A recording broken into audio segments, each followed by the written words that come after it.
Welcome to the workshop, Codependence to Interdependence. We're glad you're here, whether you're here live or you're here on video. Our workshop tonight is going to address some advanced ideas about relationships and kind of how we got that way. And to figure out whether this is the right workshop for you, has anybody that's here or is listening to this video tonight ever had any conflict in any of your relationships? Yes. Show of hands. Okay, we got two handers, hands and feet back there. All right, we've got the right audience. And has anybody, in order to avoid those conflicts, ever taken the geographic cure? You know, when you go to the other side of the country where people will be different, and the person that picks you up at the airport finishes the sentence that the person that dropped you off started. You ever had that happen? How do they know what to say to you? Or on entering a new relationship, the first thing you do is read the riot act. This is what I will not put up with. And then you wonder why 6 months later you're living with it. How does this work? What's the game? Well, probably the greatest atrocity done to us as human beings down through the ages, and that we bought into it, it's our responsibility that we bought into it, is that we've had hidden from us the fact that we are by nature creators. You are a creator.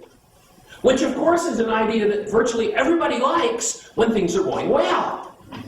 But when they're not going so well, it's always somebody else's fault. If only they'd be different. Well, I have a question for you.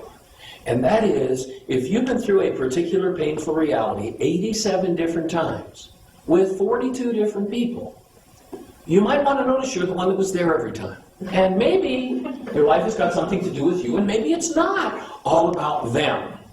And so what we're going to do is look at some of the dynamics of how we've gotten into the position that we're in our relationships today, and some tools for starting to change those postures and to turn the relationships that are codependent. And we've got maybe a little bit of a surprise for you, especially if you've done some other codependence work, a little bit of surprise for you on what a codependent relationship is, and then how to start to shift it toward the interdependent.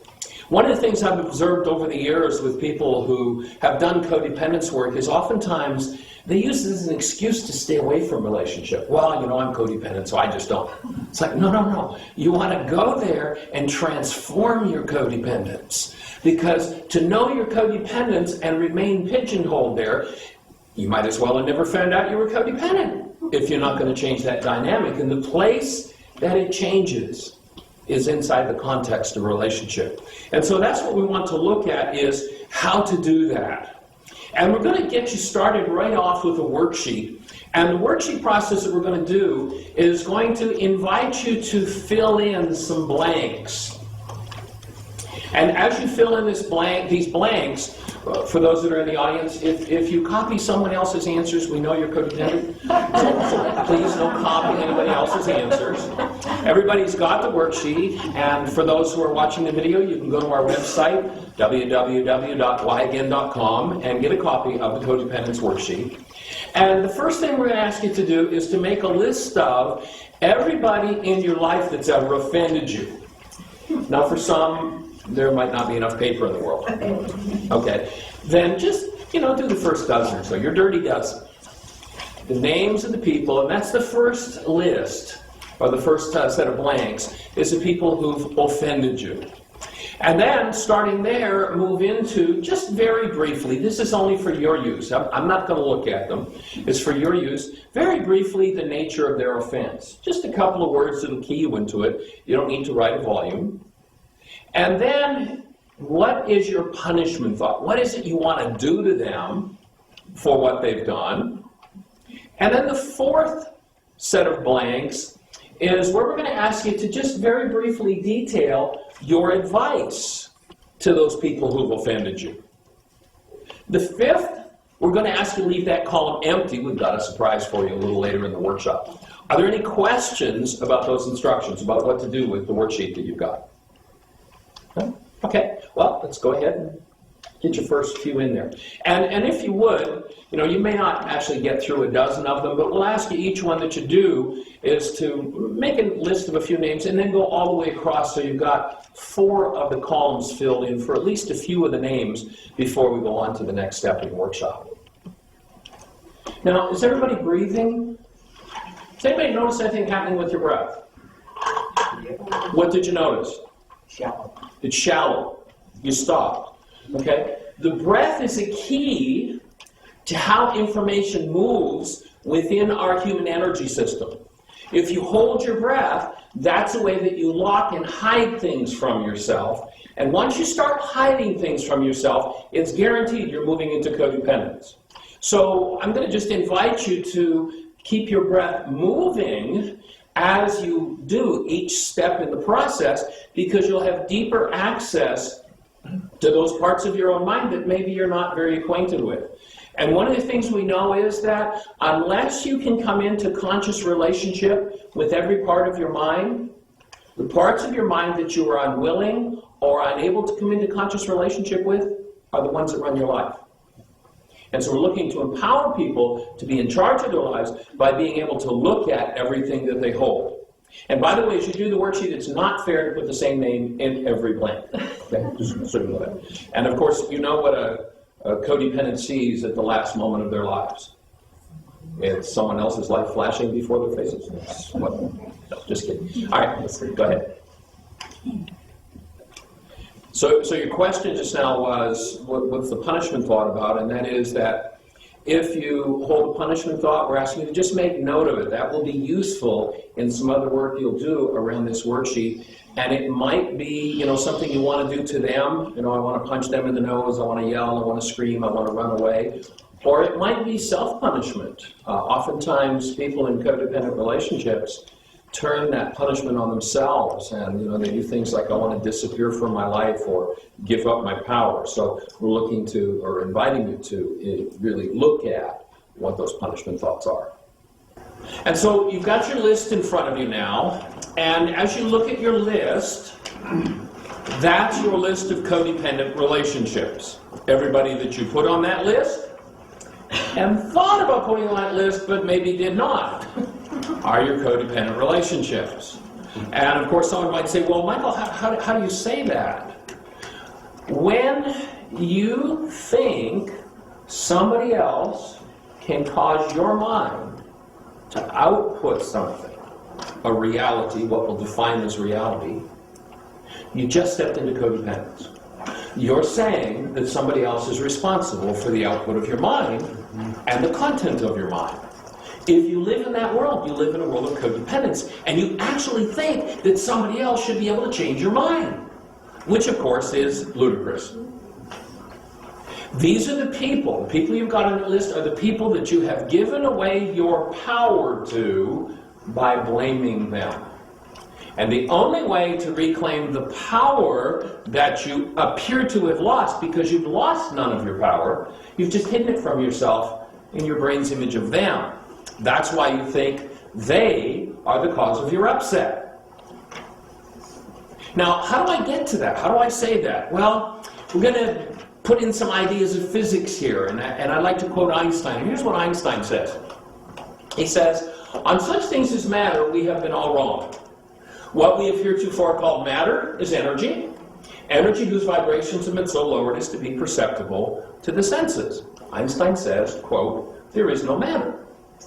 Now, notice that you have a list of names of bodies on your sheet.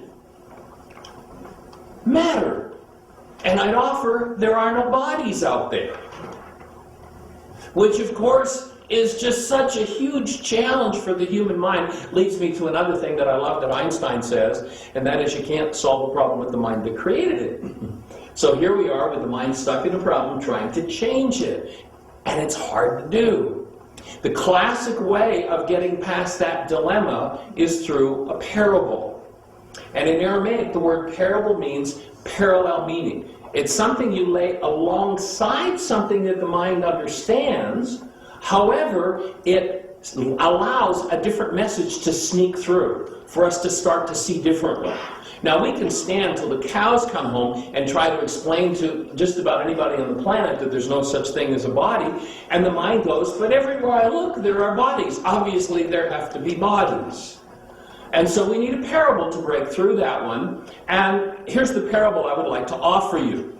And that is, let's imagine that we go to the airport and you and I look at an airplane propeller. Now we know that an airplane propeller is a pivot point with 4 arms spinning around it. We're going to start the engines. So the prop is now spinning. We're going to bring a man from the jungles of South America. This man has never seen anything more complex than a dugout canoe. We're going to take him to the airport where the prop is already spinning. And so this man looks at the prop, and what does he see? Does he see 4 arms spinning around a pivot point? No. What does he see? Solid disk. He sees a solid disk, a shiny silver disk, right? So he sees something in his mind that absolutely is not there. His perceptual apparatus is not able to keep up with the rate of spin of the prop. So his mind makes up its best guess. Have you ever tried to print to a printer and your printer doesn't have the font that you want to print in? But the printer goes ahead and prints anyway. It doesn't look like anything that you designed, but it substitutes the fonts it has. And the document, maybe you've spent hours and hours, having done this is a projection one, hours laying out a flyer, and then print to a printer that doesn't have the fonts in it. It's like, this doesn't even resemble what I designed. Well, it's the same with the mind. It makes its best guess, but this doesn't resemble what's out there. In the ancient Aramaic language, this image of the shiny silver disk in this gentleman's mind would be called an appearance. And you might remember this man said, do not judge by appearances. Your mind makes its best guess, and in a lot of cases, its best guess is in error. In fact, another of my favorite quotes from Einstein. If you think you are separate and separated from the rest of humanity, you're living in an optical delusion. Einstein says that your mind, making it look like you have a body that's separate from someone else's body, means you're living in an optical delusion. This man is living in an optical delusion. His mind is telling him a lie. When your mind shows you a world of bodies, your mind is telling you a lie. When your mind says that what you're feeling is caused by the body that your mind made up, it's telling you a lie. And what we want to do is get this mind back on track with truth. Because only when you see the truth can you ever bring correction. I don't care how much science you have. I don't care how much study you've got. I don't care how many years you spend in the ivory tower. If you're working from a false foundation, you can't ever find an answer. And if you think you live in a world of bodies, you're mistaken. And you can't ever find an answer in a world of bodies, any more than this gentleman can find an answer in a world of shiny silver discs.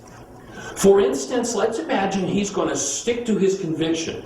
He actually flew in 10,000 experts from the jungles of South America, the top minds that he knows, and they all stand back with him and look and point and say, yes, that's a shiny silver disc. Does that make the airplane propeller a shiny silver disc? Not in a million years. You can have 6 billion people on the planet pointing at something saying that's what it is, and if it's not that, everybody proclaiming that it is doesn't make it that. Now, what is the source of the shiny silver disc that he sees? Anyone? Refraction. But what's the source of the disc? Propeller. No, the source is not the propeller, or he'd see 4 arms spinning around a pivot point. What's the source of the image that he sees? Mind. His mind. The disc that he sees comes from the firing of brain cells in his mind. And when those brain cells fire, he does not see what's out there. He sees the content of his own mind projected into the shiny silver disc. Now let's imagine that he holds to his mistaken belief that this is a shiny silver disc, and he decides he wants to know what the friction will feel like on his fingertips. He's in a lot of trouble. 2,000 years ago, a man named Yeshua said, do not judge by appearances. He said, do not judge by appearances because you're in the same kind of trouble as this guy is if you try to touch this shiny silver disc with your fingers. The bodies that you look at do not exist in the world. If you could see what was actually out there, what you would see would be a whirring mass of electrons, protons, and neutrons when you look at this thing called a body. In fact, there's another physicist named Max Planck, and when he was receiving the Nobel Prize in Physics, here's what he said. As a man who spent his entire life studying matter, I can tell you this much. There is no matter as such. Our entire world is made up of succeedingly smaller patterns of vibratory fields, nested one within another within another. So when those fields that are nested in us are triggered by the presence of an energy field of a person that's out there, another set of nested fields, and then those things that are triggered are used to produce our image of the body that we see. The body that we blame for what's going on inside of us. And so if the shiny silver disc for the fellow from the jungles comes from his mind, where does the body that you see come from? Hello? This is usually what I have to say, is my microphone gone out? It comes from your mind. Every body that you blame is an image in your mind. Where does the data come from that creates the pain that you see in those bodies, that you think is caused by those bodies? It comes from what's stored inside of you. And the minute that you think that you can feel something that isn't stored inside of you, you'll put it into your brain's image of a body, you'll pretend that the body's out there, and you'll think that the problem's out there. And now you have a real problem, because now you can't change your mind. Because you don't think the problem is in your mind. Now, a question I love to ask people is this. If they're the one with the problem, why are you the one with the pain? Something about that doesn't make sense. If they're the one with the problem, they'd be the one with the pain. Now, guess what? They'll stand back and point the finger at you and insist that you're the cause of their pain. Has anybody here ever been accused of doing something you absolutely never did? Saying something you've absolutely never said? With a show of hands? Everybody. Oh, hold your hands up now. I'm going to count down. Maybe you can get a shot at this, because this really tells a story. And if you look at that, I'm going to count down, and when we get to your number, put your hand down if you would. You've had it happen once, twice, 3, 4, 5, infinite number of times. Okay, now, are all the people who are telling you these stories liars that tell you you said this and you did what you simply didn't do? Guess what? They're not liars. They are absolutely telling you the truth. All you had to do was do a behavior that resonated one of those nested frequencies in them that they didn't want to own. And when that nested frequency fired, they used it to make a picture of what they think is you. And they think you're a body, and you are not. If you buy that identity, you're in trouble. Because you are not a body. And there is no body out there. Are there beings? Yes. Again, if you could see what was actually there, you'd see this whirring mass of electrons, protons, neutrons, and light. But we cover up our light with what in the ancient teachings was called a bushel basket. And you know what the bushel basket is made of? It's made of every hostility and fear that you never wanted to own. And you blame somebody else because it was inside of you. And you can't feel it if it's not inside of you. And you can't correct it until you can see that it's inside of you. Find it inside of you and throw it out. In the ancient Aramaic language, the act of reaching into your field and throwing out something that doesn't belong there was called forgiveness. Forgiveness has got nothing to do with letting somebody else off the hook because you have painful content in your mind, in your physiology. It's not about letting them off the hook because that's going on inside of you. That's a Greek idea of pardoning.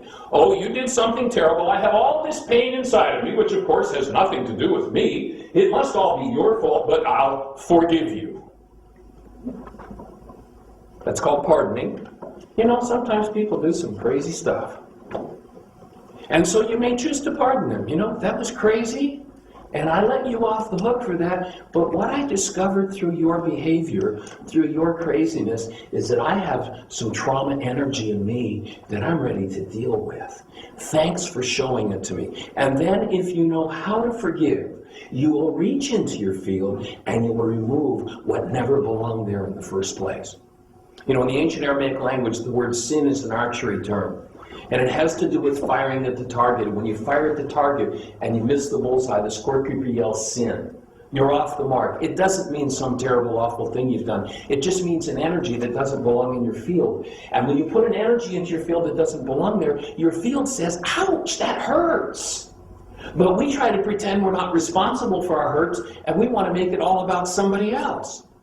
If you go back into the ancient Aramaic, when they said the wages of sin is death, that wasn't some kind of theological threat. God's going to get you because of these terrible things you've done. That was just information. The result of putting an energy into your system that doesn't belong there is your system starts to fall apart. And what the cell biologists are now showing us in the laboratory is that when you think of thought, that thought produces an actual molecule called a neuropeptide in your body, in your energy field. And that neuropeptide circulates around in your structure until it finds a cell with a receptor site that matches, and it lands and locks onto the cell.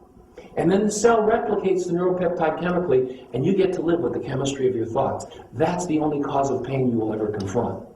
And the only solution to that pain that you will ever find is the tool with which you remove that which didn't belong.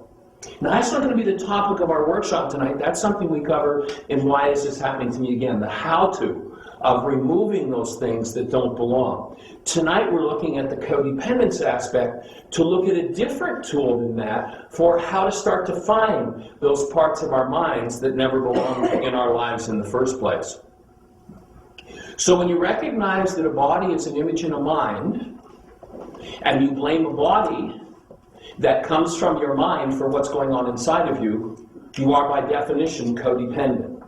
So our working definition of codependence is that anyone or anything that shows up in your mind causing you pain, you are codependent with.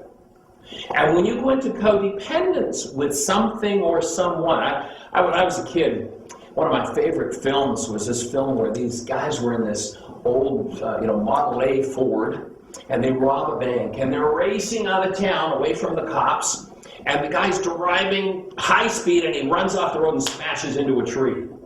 And he gets out of the car, and he shoots the car. Like it was the car's fault. Now, if he did a codependence worksheet around the car, he'd find the part of his mind that holds rage, and he'd have an opportunity to start to heal his rage. If you find the part of your mind that holds fear, then you'll be able to heal fear. If you find the part of your mind that holds sadness or grief or pain or trauma or turmoil of any kind, then you have an opportunity to reach into that part of your mind, which is part of your physiology, and remove it. And you move away from codependent relationships as you do that. So anyone that you blame for the output of your mind, you're in codependence with. Your pain is nothing more than a signal of a disintegrative energy in your field. When you sin, when you put an energy in that's off the mark, your energy field says, ouch, that hurts. That doesn't belong in here, is what it's telling you. It is not a signal that somebody else is the problem in your life. And so one of the things we know is that the output of our minds takes its direction from the purpose we hold for the situation at hand. And if you live in the world of, I'm right, you're wrong, it's settled, why argue? Then your mind holds the purpose of every situation to find you as the innocent victim and somebody else the problem. And guess what? Your mind will forever show you that's the way life works. And guess what? As a creator, that's not the way life works. You can set it up that way so it looks that way, but that's not the way it works. And so once you take responsibility and you start shifting the purpose of your relationships, one of the key things to do to shift from codependence to interdependence, where you actually create relationships that support you in your aliveness, rather than are the problem in your life, is that when you start to shift the purpose of the relationship to one of showing you the parts of you that you hold that don't belong in you, and create the style of relationship that supports you in letting go of that, you've started to move toward interdependent relationship. If I go into a relationship and I have a whole bag of garbage that I don't want to deal with, I will take that garbage, and the closer somebody gets to me, I will use it more and more deeply to build my brain's image of them and think they're the problem in my life.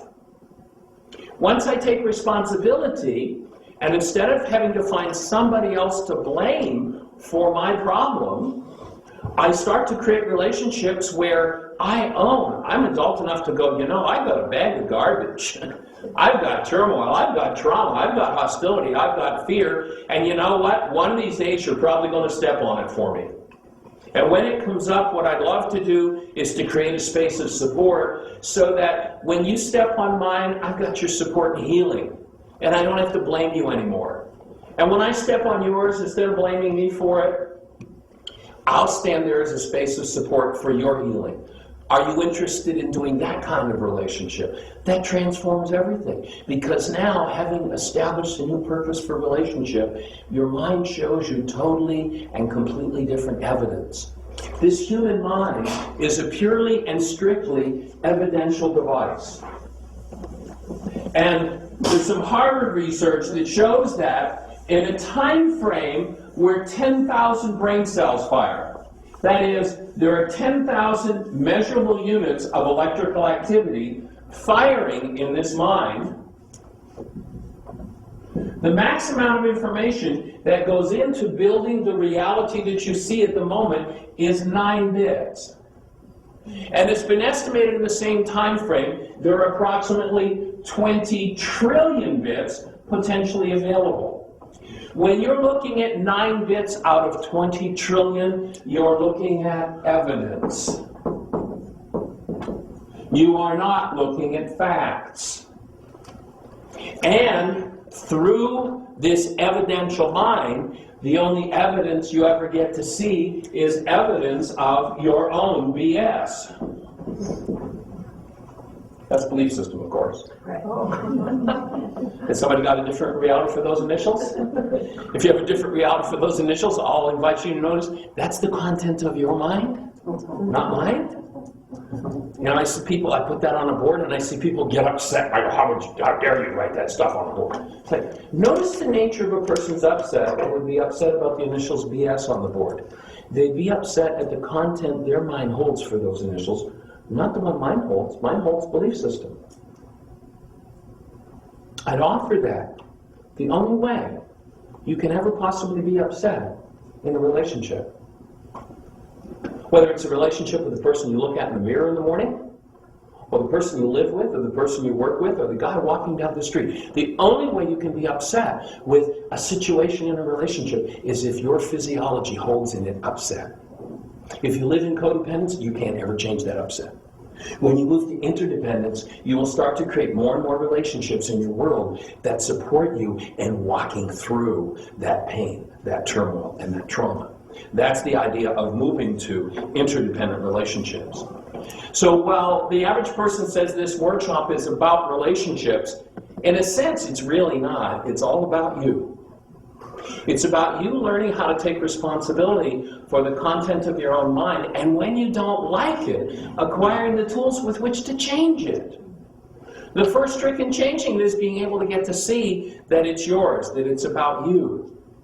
Now, if we have someone who has a mind that's filled with trauma, and I always find it interesting that people with all kinds of conflicts and turmoils and traumas inside of them walk into relationships and expect to have wonderful relationships. You can't have a conflict-free relationship unless you are conflict-free. Until you're willing to take responsibility for becoming conflict-free inside of you, you will always find conflict in your relationships. Once you start to approach that conflict as a responsible adult, you'll go, oh, I have conflict here. I think I'll do some work on me. Rather than, you better change so I don't have to feel this conflict. So, in that sense, this is all about how you confront yourself and then the personal code with which you live in your relationship. If you have all kinds of anger and anguish and fear and sadness and grief and pain and unresolved trauma and hatred and vengeance and gossip and slander, etc., in there, then what will tend to happen is you will tend to attract to you, because you are an energetic being, someone who holds a similar energy. In other words, someone who has a similar bag of garbage. In the world, they're called love relationships, by the way. And when you go into relationship with that person that you have an attraction to, and you have an attraction because matching energies have an affinity for each other, there's an attraction because there's a resonance between those matching bags of garbage. If you go into that relationship unconsciously, then it will become a place for all this drama and trauma to play out. This person with their painful content will be sure that their painful content is about their partner, and this person with their painful content will be sure their painful content is about their partner. When the truth is, each person's painful content is about themselves. Walk into the relationship not knowing it and in ignorance, and that relationship will become bondage and will exacerbate pain and trauma in your physiology. If you enter into exactly the same situation, into exactly the same relationship, consciously, with awareness, knowing that what's going on inside of you is yours, then that very same relationship will be your key to liberation from your own insanity. It depends which posture you stand in. Now, if you don't ever step into that conscious space where you start going, this is mine, this is about me, because I'm feeling it, what will happen is there will be a tendency for stress and pain to build. And as that stress and pain builds, there will become a point where most people, because they become so overwhelmed with pain and with stress, will step into addictive behavior. And they will step into addictive behavior because the resonance of that garbage all the time creates so much trauma, they have no way to get away from their trauma. That's why codependence work tends to be tied to addiction work. And basically what addiction is it is the compulsive use of any person, substance, circumstance, or activity to keep from hearing, feeling, and following your highest guidance, or to keep from feeling what's real for you, communicating about it, or dealing with it. That becomes addiction. And basically what addiction is about, I've worked with a lot of addicts over the years. Alcohol, drugs, legal drugs, illegal drugs, it really doesn't matter, it's all the same. And the conclusion I've come to in that work, and in traditional treatment circles, you don't deal with people who aren't dried out. If they're still actively practicing, I don't care. You can be an actively practicing alcoholic or drug addict while I work with you. As long as you're straight and sober while we're talking, and you'll use the tools, you will put an end to your addiction. Why? Because the reason people use addictive substances is because they have painful realities that they have no other way of controlling. They project those painful realities into the brain's image of everybody else and have no idea that they're inside of them. And when that goes on and on and on and on, sooner or later this person has to find a chemical to shut down the pain to get some relief. Once they shut down the pain with a chemical, they go, this chemical is good. I now have relief from pain. Pain I didn't even know I had. Wait a minute, how can you have pain you don't know you had? Well, this body-mind unit's a pretty interesting device. It will shut pain down that you don't deal with. Anybody ever put a wool sweater on in the morning and it's itchy, right? For 10 or 15 minutes. Did you notice that after 10 or 15 minutes the itch is gone? Or is it really gone? Remember 8 hours later when you took the sweater off? Oh God, this feels so good. The itch wasn't gone. When you put that irritant in, you have a normal level of functioning. When you put that irritant in, if you don't deal with the irritant, the mind adjusts it out of awareness. The itch is still there. If you have pain that you don't deal with, the mind will adjust it out of awareness. Adjust it out. We're meant to live somewhere down here at norm, and people put pain, adjust, pain, and they live way up here. And they wonder why they're so stressed. All of this is stress. And the addictive substances allow them to suppress the stresses. I work with actively practicing drug addicts and alcoholics all the time. I give them the tool of forgiveness. If they'll use that tool, then they will take away the painful energy that causes their trauma. And when that happens, they will eradicate the pain from their structure. Once they do, guess what happens? They go to their addictive substance and drink their fifth of scotch and go, ah, that's horrible stuff. I don't like that. Because once you no longer get relief from pain, from the toxic substances you've used to anesthetize your pain, you get to experience the toxic substance as the toxic substance that it is. I remember one woman I worked with in South Florida several years ago. Her husband was a businessman, and she was a housekeeper, homemaker. And every night he'd come home from work and they'd have a couple of drinks before dinner and a bottle of wine with dinner and 2 or 3 drinks after dinner. They weren't alcoholics, but this was a 7-day-a-week routine. And when she started doing this work, she stopped touching alcohol. She had nothing to do with alcohol for a period of about 3 or 4 years. And then in a session, she came to me and she shared that she'd been to a party. After 3 or 4 years, she hadn't touched alcohol at all, and somebody offered her a drink of hard liquor.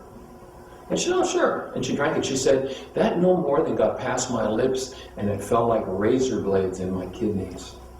She could feel exactly what it was doing to her physiology, because it was no longer relief from pain. She experienced the substance for what it was. That spontaneously happens with every drug. People just disappear them because they don't support real life. They suppress and anesthetize life. If there are painful realities that people don't know how to deal with, and they pop a pill to get rid of them, the pill kills off a part of the structure in terms of awareness in order to make it look like that pain's gone. It does nothing to address the pain. These tools are about how to address the pain and to move out of those codependent relationships.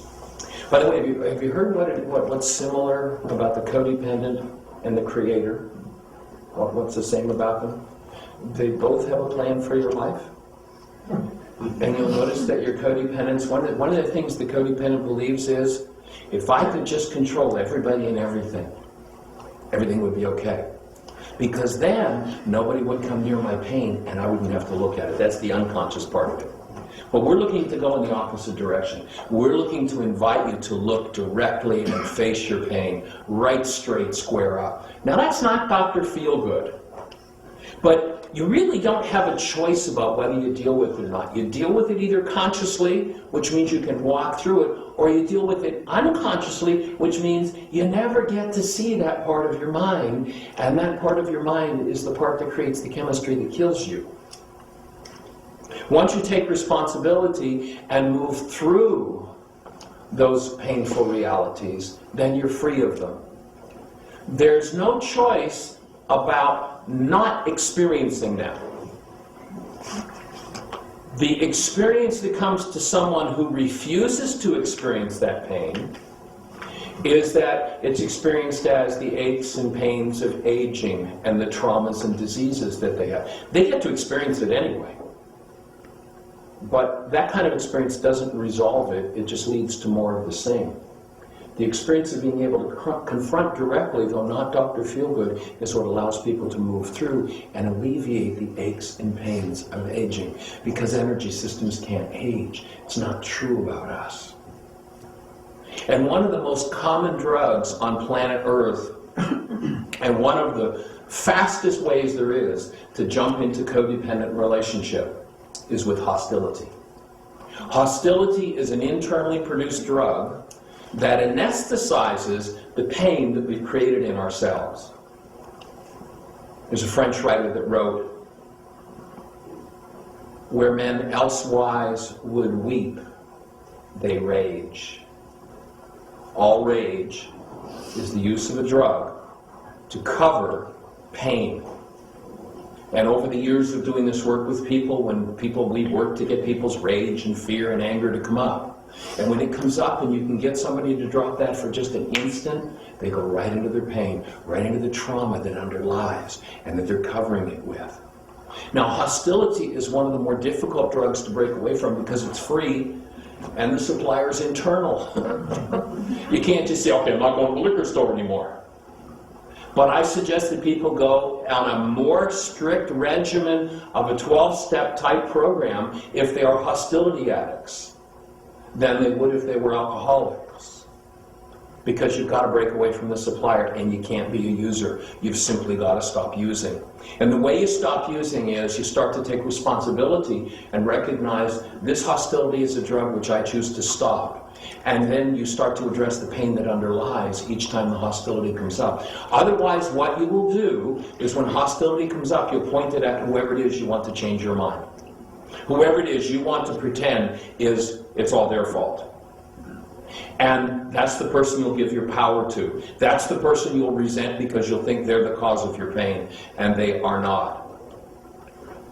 And oftentimes we say to the people in our lives, I want you to change, you've got to be different. But when they change, the truth is, you've got nobody to blame it on anymore, and so people will crank up the heat to get them right back there. It's a cute story that I like to share called Happy Anniversary. Ray was in trouble. He forgot his wedding anniversary. His wife, Kathy, was really angry. She told him, tomorrow morning, I expect to find a gift in the driveway that goes from 0 to 200 in less than 6 seconds. And it better be there. The next morning, Ray got up early, left for work. When his wife woke up, she looked out the window, and sure enough, there was a wrapped, but rather small, gift box in the middle of the driveway. Confused, Kathy put on her robe and ran out to the driveway, brought the box back into the house.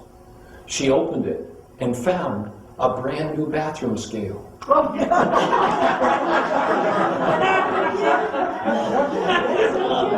Ray has been missing since Friday. Hostility. Hostility is a drug. And any drug that we use allows us to enter into an insane world that exists only between our ears. Just like the shiny silver disc. Any drug we use, including hostility, allows us to enter an insane world that exists only between our ears. And my definition of insanity is a human mind that is functioning without the active presence of love. Drugs cause us to do that. And every drug, including hostility, is a disease disguised as a cure. It looks like when you use hostility, well, now I'm fine, it's all their problem. But the truth is, it's just another dis-ease energy that creates more disease. It's an anesthetic that has us living in a world that doesn't exist. When hostility is active in the human system, what we know about the human system is that it is using corrupt data to generate its mind's output. And therefore, it is always living in a lie. When you were accused by someone of doing something that you knew you hadn't done, of saying something that you clearly had never said, that person was living in a world that didn't exist, weren't they? It never happened, even though they experienced it. Now, of course, the thing to get there is that the last time you blamed somebody, and they said, what are you talking about? That didn't happen. You were doing the same thing. When we do this action of moving into a loveless world and blaming somebody else for it, it's totally and completely transparent. It can't be seen. The truth of what's going on can't be seen by the mind that's doing it until that mind loves truth enough to start to shift its reality. Until that mind loves truth enough to say, you know, here I am, I've been through this 87 different times with 42 different people. This must be about me, this must be my pain. When I can say that to myself, then I'll start to see the part of my mind that I need to heal. And that part of my mind comes from my past. You cannot rise above your past if you are in hostility or fear. Because your mind is using corrupt data to show you a lie and show you the problem is somewhere where it is not. The hostility and fear has to go, and we have to go back to a conscious, connected place of love.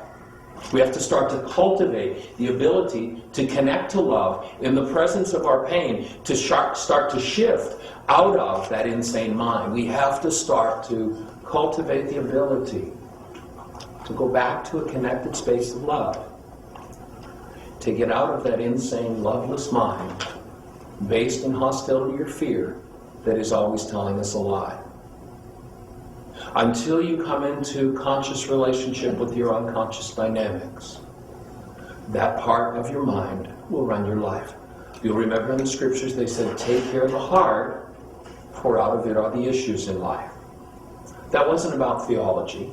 That word heart in the ancient Aramaic language, we could not even translate in the West until just a few decades ago. For almost 2,000 years, we didn't know what that word meant. What we now know, since Freud rediscovered the unconscious, is that what was being said 2,000 years ago is you must take care what's in your unconscious and clean it out. When they said you must forgive from your heart the wrongs of your brother, they were saying that which you have inside of yourself, that you make images of other people of, you've got to go in and find it and forgive, remove from your unconscious in order to loose your brother from your own insanity. And by doing so, you then heal, and your mind comes back to functioning the way that it was designed to function. Your own unowned or unconscious thoughts dim the light that your mind is meant to have in it. How many remember the scriptural statement that said something to the effect of the eye is the lamp of the soul? If the light for you is darkness, how deep will your darkness become? What did that mean? What it meant was that your mind is designed to be connected to love 24/7. Remember, that was the first law that was spoken about. This isn't about theology, folks. This is how to keep a sane mind. And so, the eye is the lamp of the soul says that your perceptual output, in Aramaic it says what you see in your mind is designed to guide you through this 20 trillion bit world. And then it said if the light for you is darkness, in Aramaic darkness is hostility or fear. If hostility or fear is active in you, then what kind of crazy things will you do to destroy your life? Anybody here ever do something you regret having done? If you go back and think about what it is, take one event where you did something that today you regret having done it. Go back to that event and identify what you were feeling when that happened. And then if you would, shout it out loud enough so that on this microphone we'll be able to hear you. What were you feeling? Desperation. Fear? Desperation. Desperation. Rejection. Rejection. Anger. Shame. Shame. Guilt. Guilt. Stupid. Okay. Now, I've asked this question of tens of thousands of people. And you know what? Never has the word love shown up when I ask that question. The lights are out. Notice the darkness becomes the guide. And when hostility or fear, which in Aramaic are darkness, again, this isn't about theology, this isn't about religion, this is how to keep your mind sane. When hostility or fear for you is the light, that is, hostility or fear guides your mind, then you do crazy things and you destroy yourself. And so when you're in upset, you have work to do. Now, did somebody else do something that's off the wall, incorrect, bad, evil, nasty, whatever word you want to use? Yep, people do those things. But them doing those things is not the cause of what's going on in your physiology. The cause of what's going on in your physiology is what's contained in your physiology. So anything that can take you out of the light, out of a mind of love, is your work. It's not their work. They've got their own work to do. But what most people do is they insist, well, you have to change so I don't have to feel this pain. Excuse me, you have to change so you don't have to feel your pain. And until you do, things are not going to change. So now what I'm going to ask you to do is title the fifth column. For those that are home, fill out your worksheet again if you would. And if you would, write a title on the fifth column, how I'm going to follow my advice to them in my life. So that's the title of the 5th column. How I'm going to follow my advice to them in my life. Is everybody breathing? Now, here's what happens. We hold things that we've denied and suppressed, garbage hidden in our minds. Somebody comes along and triggers that garbage for us. We use that garbage to build our brain's image of them, and we don't look at our own unconscious dynamics. And we give what we think is them advice. We give the body in our minds advice. Where does the body come from? That you see? Your mind. Who are you really trying to give the advice to? Your mind. And each time you give advice, and if you notice on your worksheet that you gave a particular piece of advice more than once, that's a really important one for you to follow. And so, this is a trick way that the mind gets its advice closer and closer and closer until it finally goes, oh, this is about me. And so you're giving other people the advice that you need to follow. And guess what? When you figure that out and you start following your own advice, you are going to find you are an absolute master at giving advice. And all you have to do is follow your advice. And so your assignment, should you choose to follow through, and this will be a homework assignment, your assignment is to write a letter to every codependent on your list about how you are now going to follow your advice to them. And then you put that letter in an envelope and send it to them.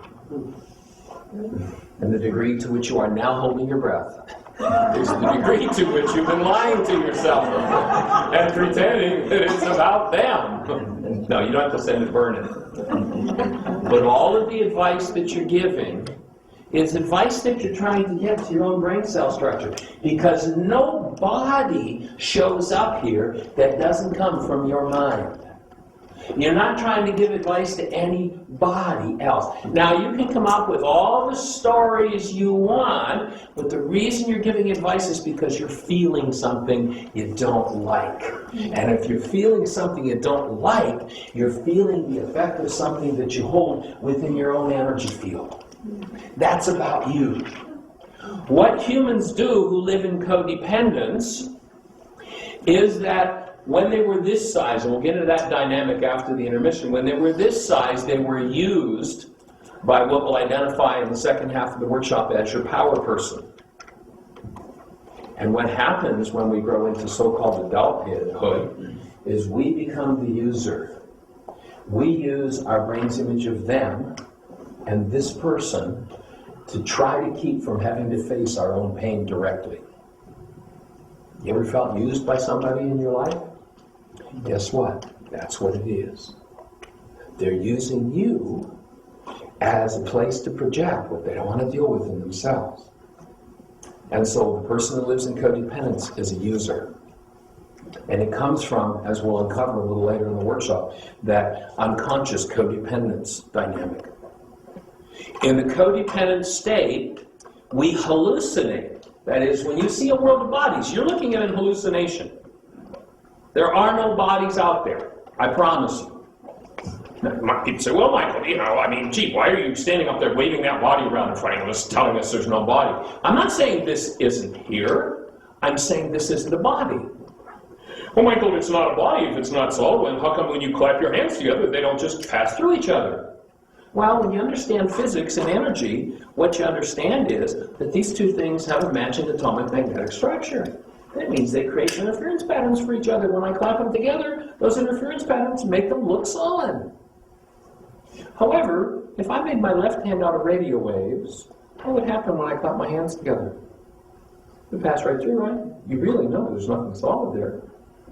But your mind doesn't believe it because your mind's been hypnotized to see something else. So if this is made out of radio waves, it passes right through because there's nothing solid there. The solid part of it is just an image in your mind. If I took both of my hands and made them out of radio waves, guess what? They'd look solid to each other again. There's nothing solid about a radio wave. There's nothing solid or physical about your body. It's just an energetic pattern that looks solid to things that are in resonance with it. So this world of bodies we have hallucinated, and our messages are to get that information, that advice, close enough to us that we get to start to heal the parts of us that we never wanted to own.